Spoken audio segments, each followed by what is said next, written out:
கர்த்தருடைய பரிசுத்த நாமத்திற்கு ஸ்தோத்திரம். இன்னைக்கு நம்ம சங்கீதம் 85வது அதிகாரத்தை தியானிக்க இருக்கிறோம். சங்கீதம் 85 ஜெபத்தோடு இந்த செய்திக்குள்ளே கடந்து செல்லும். எத்தனை நன்மைகள் எனக்கு செய்தீர், எப்படி நன்றி சொல்வேன், நான் எப்படி நன்றி சொல்வேன்.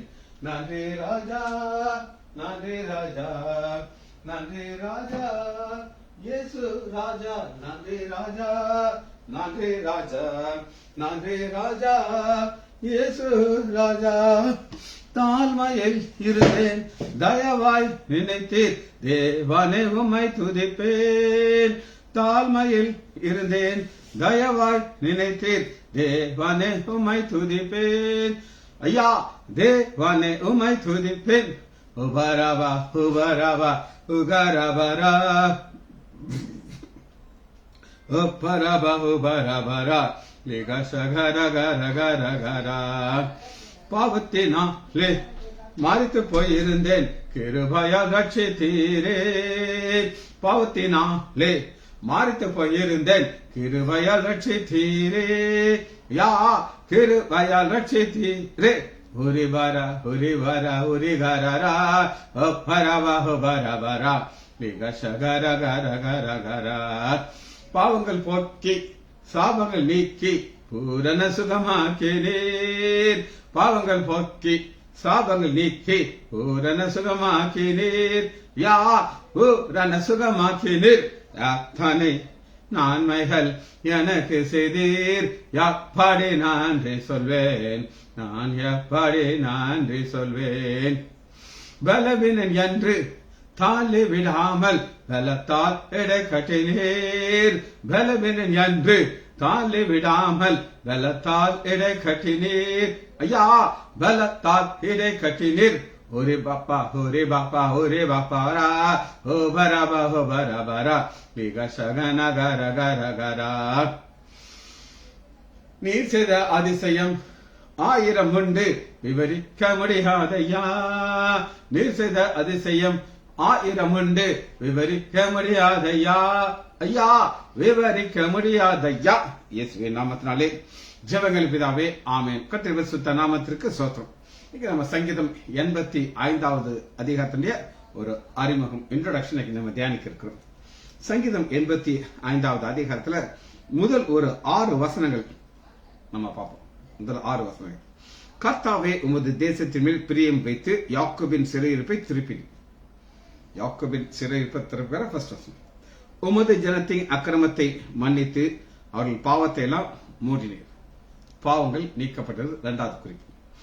இதுல 6 வசனங்களை நம்ம பார்த்துக்கிட்டு 6வது வசனம், உமது ஜனத்தில் உம்மிடத்திலே மகிழ்ச்சியா இருக்கும்படி நீர் எங்களை திரும்பவும் உயிர்ப்பிக்க மாட்டீரும். இந்த உயிர்ப்பிக்கிறது என்னன்றதை நான் உங்களுக்கு சொல்றேன். ஆதாம ஆண்டவர் மண்ணில இருந்து உருவாக்குறார். உருவாக்கி நாசியில சுவாசத்தை ஊதுனவுடன் அது அசைய ஆரம்பிக்குது. ஒரு மண் அசைய ஆரம்பிக்குது. அதுபோல இப்ப இந்த பிராக்கெட் தான் ரொம்ப முக்கியம். கோராகின் புத்திரர் 84வது அதிகாரம் நீங்க வாசிச்சு பார்த்தீங்கன்னா அவங்க ஃபுல்லா டீட்டெயிலா ஒவ்வொரு வசனத்திற்கும் ஒரு விளக்கத்தை சொல்லி முடிச்சிடும். ஆனா இன்னைக்கு 85வது அதே கோராக புத்திரருக்கு சொல்றாங்க. ஆனா இதனுடைய ஒரு கீ வசனம் என்ன அப்படின்னு கேட்டீங்கன்னா 12வது வசனத்துல நமக்கு தான் கீ வசனம். கர்த்தர் நன்மையானதை தருவார். இது விசுவாசத்தின் அறிக்கை. கர்த்தர் நன்மையானதை தருவார். நம்முடைய தேசம் தன் பலனை கொடுக்கும். இதுல நம்ம ஒரு முதல் 6 வசனங்களை ஃபர்ஸ்ட் செக்ஷனாக பார்க்கிறோம். 1ல இருந்து 6 வரை. 1ல இருந்து 6 வரை 4வது வசனம், எங்கள் ரட்சிப்பின் தேவனே நீர் எங்களை திரும்ப கொண்டு வாரும். திரும்ப கொண்டு வரும் அப்படின்னா இது மறுபடியும் பிறக்கிற அனுபவம். மறுபடியும் பிறக்கிறதுனா என்ன அர்த்தம்னா, நான் 2 இடத்துல மறுபடியும் பிறந்தேன்.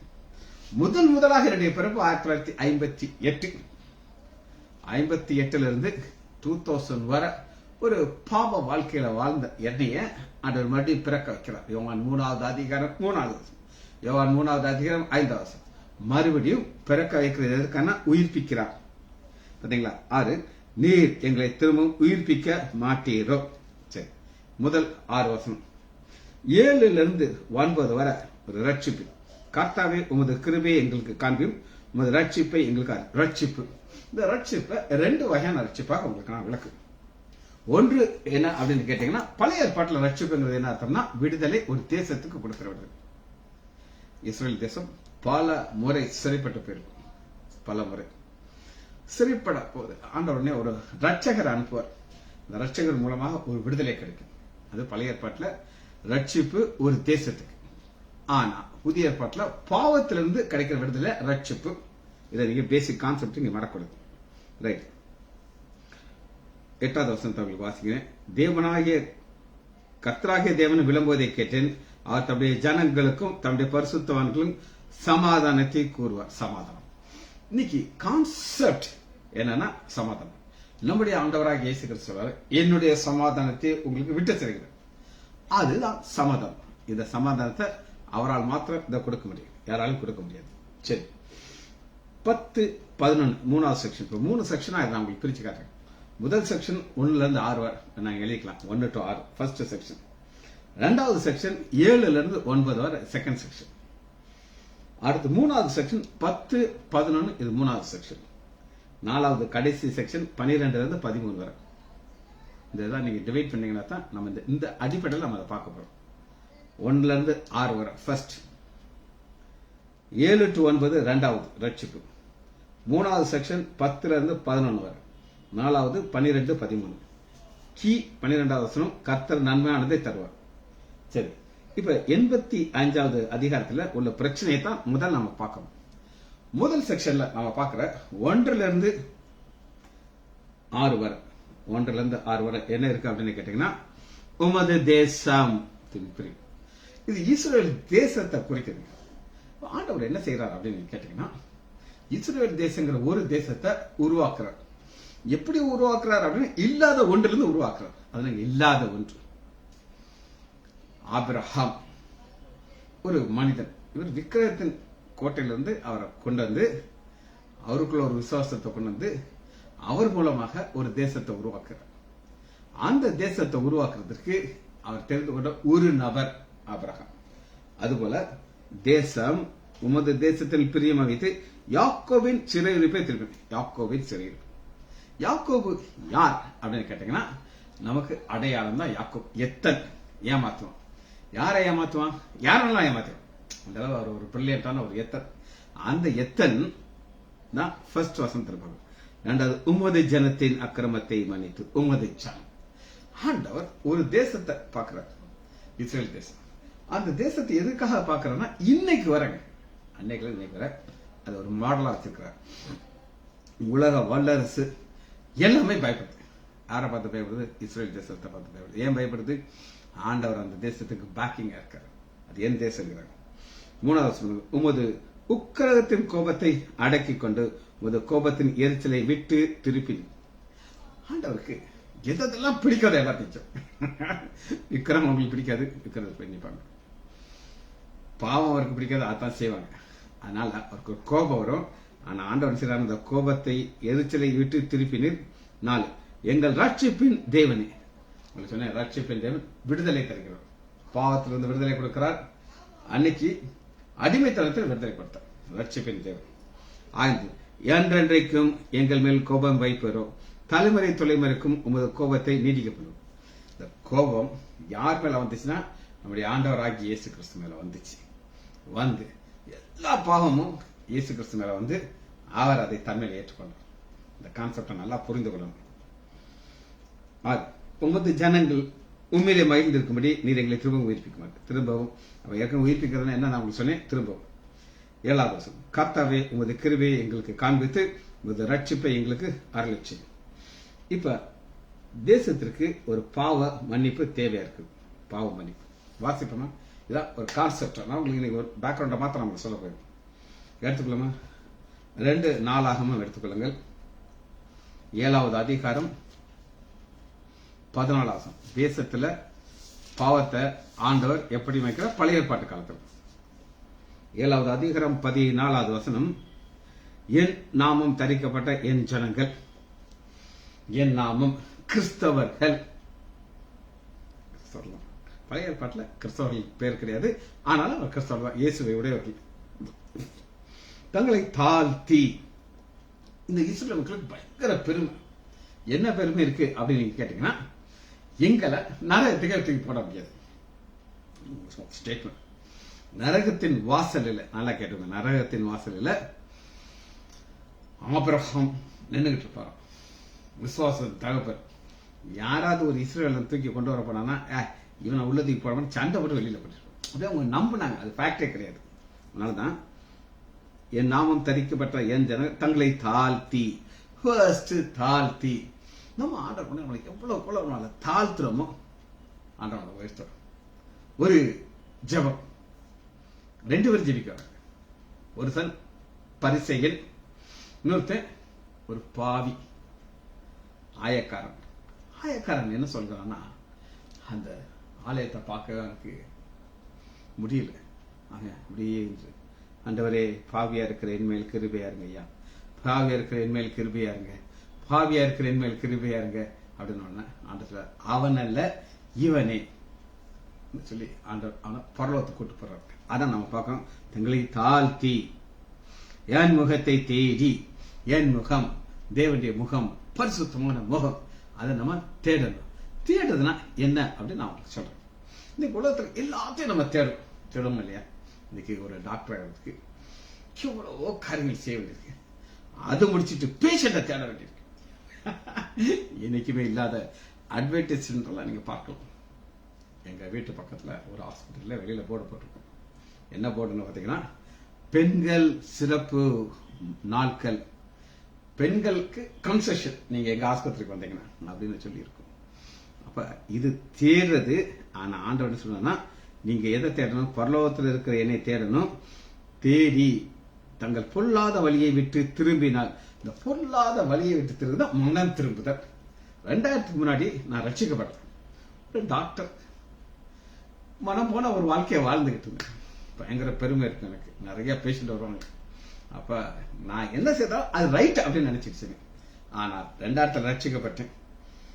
பாவியா இருக்கிற என் மேல் கிருபையா இருக்குன்னு சொல்லி ஆண்டவனை கொண்டு போய்க்கிறோம். அதனாலதான் நம்ம பார்க்கிறோம், என் முகத்தை தேடி தங்கள் பொல்லாத வழியை விட்டு திரும்பினால் மனது அப்பொழுது எப்பொழுது இவ்வளவு நீங்க செய்யணும், அப்புறம் அவர் செய்யணும். இதாங்க ஆண்டவனை எதிர்பார்க்கிற ஒரு காரியம், மனம் திரும்பினால் அப்பொழுது பரலோகத்திற்கு நான் கேட்டு அவர்கள் பாவத்தை மன்னித்து. இந்த பாவத்தை மன்னிக்கிறது எந்த மனிதனும் முடியாது. காரணம் என்ன? அவனே ஒரு பாவம். ஒரு உதாரணத்துக்கு நான் சொல்றேன். ஒரு கர்ச்சிப் இருக்கு. இந்த கர்ச்சிப் ஒரு ஸ்பாஞ்ச் இந்த மாதிரி ஒன்று இருக்கு. நீங்க அதை கிளீன் பண்ண போறீங்க டேபிள், அது ஃபுல்லா அழுக்கு இருக்கு. ஒரு அழுக்க அந்த உள்ள ஸ்பாஞ்சுக்குள்ள இருக்குது. அந்த அழுக்கான ஸ்பாஞ்சை வச்சு ஒரு டேபிள்ல தொடச்சிங்கன்னா எல்லாமே அழுக்காயிடும். ஆனா அது ஃபுல்லா ட்ரையா இருந்துச்சு வச்சுக்கோங்க, இருக்கிற அழுக்கெல்லாம் எடுத்துக்கும். ஆண்டவராகிய இயேசு கிறிஸ்துவின் ரத்தம் சகல பாவத்தை மன்னிக்க வல்லது. அதனாலதான் அவர்கள் பாவத்தை மன்னித்து அவர்கள் தேசத்திற்கு சேமத்தை கொடுப்பேன். சேமம் நல்லதுங்க. இன்னைக்கு நம்ம வாழ்க்கையில இன்னைக்கு நம்முடைய தேசத்துல ஆண்டவர் சேமத்தை கொடுக்கிறார். நல்ல மழை பெய்யுது, எல்லாரும் நாட்களையும் ஆசீர்வாதம் இருக்குது. இங்க எங்க வீட்டு பக்கத்துல ஒரு மார்க்கெட் திங்கட்கிழமை வைப்பாங்க. கூட்டம் அலமோதும். காரணம், விவசாயிகள் என்ன செய்றாங்கன்னா, அவங்களுடைய ப்ராடக்டை நேரா கொண்டு வந்து விற்கிறாங்க. மக்களுக்கு பயங்கரமான லாபத்தை ஆண்டவர் கொடுத்துட்டு இருக்காரு. சரி, இந்த பிரேயர்ல ஒரு முக்கியமான கான்செப்டை நான் காட்ட போறேன். சங்கீதம் 85வது அதிகாரம் 11வது வசனம், 10வது வசனம், 9வது வசனம். நம்முடைய தேசத்துக்கு மகிமை. நம்முடைய தேசம், இத 2ஆக நான் உங்களுக்கு சொல்லிக் கொடுக்கிறேன். நம்முடைய தேசம் நீங்க எங்க பாக்குற இஸ்ரேல் தேசம். ஆண்டவர் இஸ்ரேல் தேசத்தை ஒரு மாடலா வச்சிருக்கிறார். ஆனா இன்னைக்கு நம்முடைய தேசம், இந்த தேசம், இந்திய தேசத்தை நம்ம பார்க்கணும். மகிமை வாசமாய் இருக்கும்படி. மகிமை, இந்த மகிமைங்கிறது என்ன அப்படின்னு கேட்டீங்கன்னா, ஆண்டவருடைய ஆளுகை இருக்க இருக்க இருக்க இந்த மகிமை இருந்து கொண்டே இருக்கும். கேட்டுக்கோங்க, அவருக்கு ரட்சிப்பு அவருக்கு பயந்தவர்களுக்கு சமீபமாக இருக்கும். இப்ப சங்கீதம் 85வது அதிகாரத்தை நம்ம தியானிச்சிருக்கோம். 85வது அதிகாரத்துல கீ வார்த்தை நான் உங்களுக்கு சொல்லிட்டேன். 10வது வசனத்தை உங்களுக்கு வாசிக்கிறேன். கிருபையும் சத்தியமும் ஒன்றை விட்டு சந்திக்கும், நீதியும் சமாதானம் ஒன்றை விட்டு முத்தம் செய்யும். கிருபை சத்தியம். இந்த கிருபையும் சத்தியம் அப்படின்னா என்ன அப்படின்னு நான் உங்களுக்கு காட்டப்படுவேன். எடுத்துக்கலாமா? யோவான் 1வது அதிகாரம் கிருபையும் சத்தியம்னா என்ன நான் உங்களுக்கு காட்டுறேன்.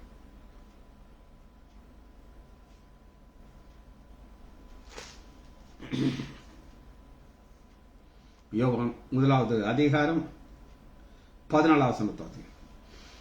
அந்த வார்த்தை மாமிசமாகி, நல்லது, வார்த்தை மாமிசமாகி, இது என்ன நான் சொல்றேன். வார்த்தைங்கிறது நான் இப்ப பேசுற வார்த்தை, இது மாமிசமாக மாறுகிறது. எப்படி மாறுகிறது அப்படின்னு கேட்டீங்கன்னா, கிருபையும் சத்தியம் நிறைந்தவராக நமக்குள்ளே வாசம் பண்ணுகிறார். காணக்கூடாத கடவுள் நமக்குள்ள வாசம் பண்ணுகிறார். இதுதான் ஃபேக்ட். நமக்குள்ளே வாசம், அவருடைய மகிமையை கண்டோம். அது பிதாவுக்கும் உரைபெறானவருக்கும் மகிமைக்கு ஏற்ற மகிமையா இருக்கிறது. இந்த மகிமை என்ன அப்படின்னு கேட்டீங்கன்னா, வாசிப்போமா? 17வது. எப்படி நியாயப்பிரமாணம் மோசே மூலமாக கொடுக்கப்பட்டது, கிருபையும் சத்தியம் இயேசு கிறிஸ்து மூலமா உண்டாயிற்று. கிருபையும் சத்தியம். கிருபைங்கிறது என்ன அப்படின்னு கேட்டீங்கன்னா, தகுதி இல்லாதவனுக்கு ஆண்டவர் கொடுக்கிறது கிருபை. கொஞ்சம் கதை சொல்றேன், கதை சொன்னதான் உங்களுக்கு புரியும். ஒரு ஏழை, சாப்பாட்டுக்கு வழி, அவன் ஒரு பணக்கார வீட்டுக்கு முன்னாடி அப்படியே நின்றுகிட்டு இருக்கான். சாப்பிட்டு 3 நாள் ஆச்சு. அவன் பயங்கர காய்ச்சல், எங்கேயும் போய் பிச்சை எடுக்க முடியல. அப்ப திடீர்னு வந்து பெரிய கதவு திறக்குது. கதவு திறந்த உடனே அந்த ஓனர் பையன் வெளியில வந்து பாக்குறாரு இவனை. என்னப்பா இங்க நின்றுகிட்டு இருக்க, உடம்பு முடியலையா அப்படிங்கிற. ஆமையா முடியல, சாப்பிட்டு 3 நாள் ஆச்சு. ஆடாடாண்டா, உள்ள வாப்பா, வீட்டுக்குள்ள வா கூட்டிட்டு போறாரு. அவனுக்கு தலை சுத்துது. அவனுக்கு கொஞ்சம் போல சாப்பாடு கிடைச்சல சந்தோஷம். உள்ள கூட்டிட்டு போறாரு. உள்ள கூட்டிட்டு போனா அந்த மேனேஜர் நிக்கிறார். எப்பா எனக்கு சாப்பாடு ரெடியா இருச்சானுங்க. அம்மையா சாப்பிட்டு, நான் ஒருத்தரை கூட்டு வந்திருக்கேன், இவரு என் கூட சேர்ந்து சாப்பிட போறாங்க. மேனேஜருக்கு தலை சுத்துது. ஏன்னா பிச்சைக்காரனை கூட்டிட்டு வர்றாங்க அப்படின்னு சொல்லி உட்காரு. இப்ப முதலாளி சொல்லியாச்சு, கொடுக்க மாட்டேன்னு சொல்ல முடியாது. சாப்பிட்டாரு, பயங்கரமா சாப்பிட்றாரு. சாப்பிட்டு கடைசியில, ஐயா வயிறு வெடிச்சிருக்கா, என்னால சாப்பிட முடியாது. அடுத்து கேட்கிறாரு, எங்கப்பா போற? எங்கேயோ போய் ஒரு ஓரத்துல போய் நான் முடங்கி படுத்துக்கிறேன் ஐயா, எனக்கு காய்ச்சலாம் விட்டுருச்சு, இப்ப பசியெல்லாம் போயிடுச்சு பாத்தீங்களா. என்னது எங்கேயோ போற ஐயா அப்படின்ட்டு மேனேஜர் கேட்கிறாரு. ஏப்பா என் பழைய ரூம் சும்மா தானே இருக்குது, அதுல தம்பியை கொண்டு போய் படுக்க வச்சிருக்கிறாரு. இன்னும் மேனேஜருக்கு தலைச்சது. முதலாளி ஆர்டர் போட்டாச்சு. நம்ப முடியல. என்னங்க உங்க வீட்டுல என்ன? ஆமாப்பா இவ்வளவு இடம் இருக்குது, இருந்துக்க என் கூட அப்படின்னு சொல்லி. இதுதாங்க ஆண்டவர் நம்மள கேட்கிறோம் அன்பு. இந்த பூமியில நம்ம வாழும்போது ஒரு அடிமையா இருக்கிறோம், பாவத்துக்கு அடிமையா இருக்கிறோம். ஆனா ஆண்டருடைய அன்பு நம்மளை கூப்பிட்டு பரலோகத்தில் அவரோட கூட வைத்துக் கொள்கிறார். அதான் நாங்க பாக்குறோம். கிருபையும் சத்தியம் ஒன்றை ஒன்று சந்திக்கும். கிருபைங்கிறது என்னதுங்க? ஆண்டவன் போற பிச்சை. நம்ம இப்படித்தான் ஒரு பரலோகத்துக்கு போக முடியாதுங்கிற நம்பிக்கையில்லாத நிலை இருக்கிறனால ஆண்டவன் சந்திக்கிறார். நீதியும் சமாதானம் ஒன்றை ஒன்று முத்தம் செய்யும். நீதியும் சமாதானம் ஒன்றை ஒன்று முத்தம் செய்யும் அப்படின்னா என்ன அர்த்தம் அப்படின்னு கேட்டீங்கன்னா, நீதி, ஆண்டோடைய நீதி என்னன்னா, என்னிடத்துல வந்தேன்னா ஒருத்தர் நான் புறம்பே தள்ள மாட்டேன், நான் ஏற்றுக்கொள்வேன். எப்படி இந்த ஒரு ஓனர் பெரிய பணக்காரன் ஒரு பிச்சைக்காரனை ஏற்றுக்கொண்டு தன்னோட கூட வச்சுக்கிறார், அதுபோல பாவியா இருக்கிற நம்ம மேல் இறக்கப்பட்டு நம்மளை கூட வைத்துக்கலாம். ஒன்றை ஒன்று முத்தம் செய்யும். இந்த முத்தம் செய்யறதுக்கு காரணம் என்ன அப்படின்னு கேட்டீங்கன்னா, ஒரு வசனத்தை நான் உங்களுக்கு வாசிக்க போறேன். எடுத்துக்கலாமா? யோவான் 1 யோவான் 2வது அதிகாரம் 2வது. 1 யோவான் 2வது அதிகாரம் 2வது வாசிப்போமா? நம்முடைய பாவங்களை நிவர்த்தி செய்கிற கிருபாதார பலி அவர். கிருபாதார பலி, கிருபையாக பலியாகிறார் சிலுவையில். நம்முடைய அடுத்து சொல்றாரு, நம்முடைய பாவத்தை மாத்திரமல்ல சர்வலோகத்தின் பாவங்களையும் நிவர்த்தி செய்கிற கிருபாதார பலியார். சர்வலோகத்தின் பாவம். இன்னைக்கு உலகத்துல பாவம் பெரிய கொண்டே இருக்கிறது. ஆனா ஆண்டவராகிய இயேசு கிறிஸ்து இந்த பூமிக்கு ஒரு மனிதனாக வந்து எல்லாருடைய பாவத்தை தம்மால் ஏற்றுக்கிட்டார். சிலுவையில் மரிக்கிறார். மரித்தவராக இல்லாதபடி வேத வசனத்தின்படி 3ஆம் நாள் செய்தாரு, உயிர் தருகிறார். அதைத்தான் நம்ம பார்க்கிறோம். 16 வசனம், சத்தியம் பூமியிலிருந்து முளைக்கும். சத்தியம் சத்து தத்து இம். சொல்லுங்க, சத்து தத்து இம். சத்தியம் இம் இணைப்பு. சத்துங்கிறதுக்கு என்ன அர்த்தம்னா, ஒரு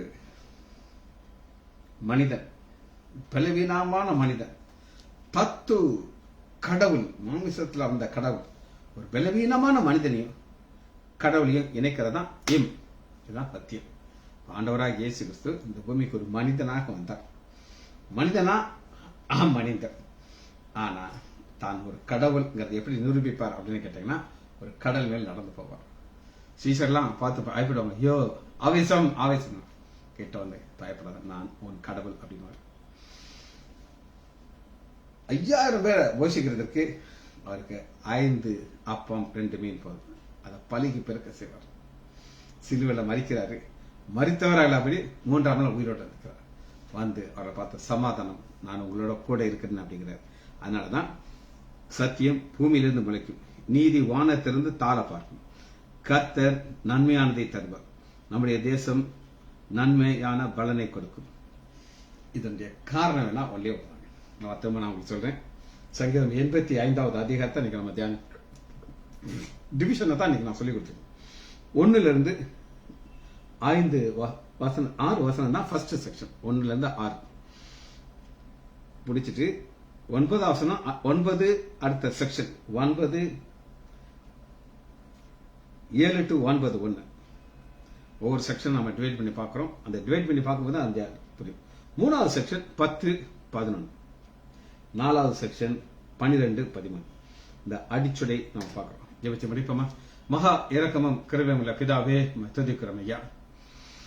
எங்களுடைய தேவாதி தேவன், பரிசுத்த தேவன், பரலோகத்திலிருந்து எங்களுக்காக இந்த பூமிக்கு வந்து சிலுவையை தூக்கி எங்கள் பாவத்தெல்லாம் நீர் மன்னித்ததுக்காக நன்றி ராஜா.